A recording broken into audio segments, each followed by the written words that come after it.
जितनी ज़्यादा हिंदू लड़कियों से शादी करूँगा उतने पैसे मिलेंगे, खुदा जन्नत देगा। रिजवान ने बच्चे पैदा करने के बाद किया खुलासा। तो चलिए आज इस खबर को विस्तार में जानते हैं।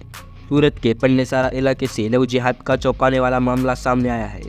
यह मुस्लिम युवक ने हिंदू धर्म का नाम अपनाकर युवती से रेप करने के बाद शादी की और फिर धर्म परिवर्तन भी करा दिया। पंडेसारा पुलिस थाने में मामला दर्ज किया गया है। मुस्लिम युवक ने सूरत के बंगलुरु रोड पर रहने वाली युवती के साथ दोस्ती की, उसे अपने घर ले गया और वहाँ उसके साथ दुष्कर्म किया। इस दौरान उसने फोटो ली और वीडियो बना लिया और उसी के जरिए ब्लैकमेल कर बार बार दुष्कर्म करने लगा। इतना ही नहीं, आरोपी उसे धार्मिक धमकी देकर दिल्ली ले गया और वहाँ उसका धर्म परिवर्तन कराया। इसके बाद युवती को यूपी में अपने गांव ले गया, वहाँ अपने माँ के पास छोड़ दिया और अन्य हिंदू युवती को प्रेम जाल में फंसाने लगा। इस बारे में जानकारी मिलने के बाद यूपी से भागकर सूरत आई लड़की ने पंडेसारा पुलिस थाने में मामला दर्ज कराया था, जिसके बाद दुष्कर्म और एंट्रोसिटी के तहत मामला दर्ज किया गया। हिंदू नाम रखकर लड़कियों को प्रेम जाल में फंसाया। पुलिस द्वारा मिली जानकारी के मुताबिक पंडेसारा बंगलुरु रोड पर रहने वाली पूर्व में लुम्स के कारखाने में काम कर रही युवती को एक ऑटो रिक्शा चालक उसे लेने और छोड़ने के लिए आता था। उसी दौरान उसने अपना नामकरण बताया और लड़की ने उसके साथ दोस्ती कर ली।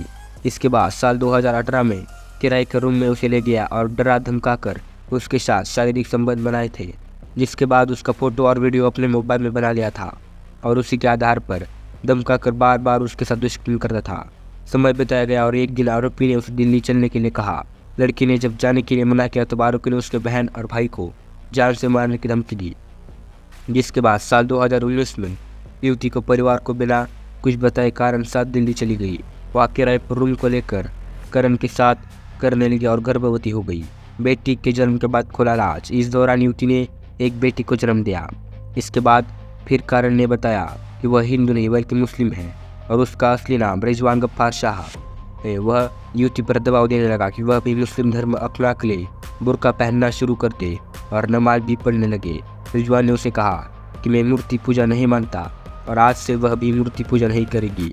इसके बाद युवती के शारीरिक और मानसिक रूप से प्रताड़ित करने लग गया। आरोपी ने जबरदस्ती उसे मुस्लिम धर्म भी अपनाने को मजबूर कर दिया। उसके बाद रिजवान गफ्फार शाह उसके साथ मारपीट भी करता था और कहता था कि तू निचली जाति की है। रिजवान उसे कहता था कि तुझे बेटा जन्म देता था, तू बेटी क्यों पैदा की। दूसरी लड़की को भी फंसाया।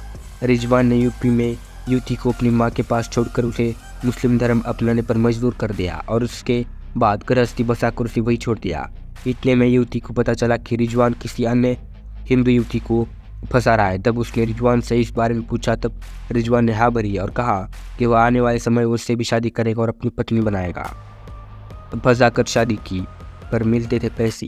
युवती को रिजवान के दूसरे लड़की संबंध होने का पता चला। तब रिजवान से पूछने पर उसने कहा कि हिंदू लड़की से शादी करेंगे तो मुझे पैसों की ज़रूरत है। मैं जितनी हिंदू लड़की से शादी करेगा मुझे पैसा मिलेगा और धर्म का प्रचार होगा, खुदा मुझे जन्नत देगा। यह कहकर उसने फोन काट दिया। संभवतः सुनियोजित नेटवर्क पर कैमरा का। इस बारे में एसपी उपाध्याय ने बताया कि युवती को जब पता चला कि इसकी पति किसी अन्य हिंदू लड़की को फंसाने वाला है और उससे शादी करने वाला है, तब उसने अपने रिश्तेदारों से संपर्क किया और वह सूरत आई। इसके बाद उसने पुलिस थाने पहुंचकर रिजवान की सच्चाई बताई। फिर पुलिस ने जिस जगह रिजवान मिल सकता है उन जगहों पर नज़र रखी और उसे पकड़ लिया। फिलहाल उसे डिटेन किया गया है। कोरोना टेस्ट नेगेटिव आने के बाद उसे गिरफ्तार किया जाएगा। संभवतः यह है कि उसके यह पूरा सुनियोजित नेटवर्क है जो काम कर रहे हैं, इसके बारे में भी जांच की जाएगी। हालांकि ये खबर 1-2 साल पुरानी है, लेकिन सच्ची खबर है।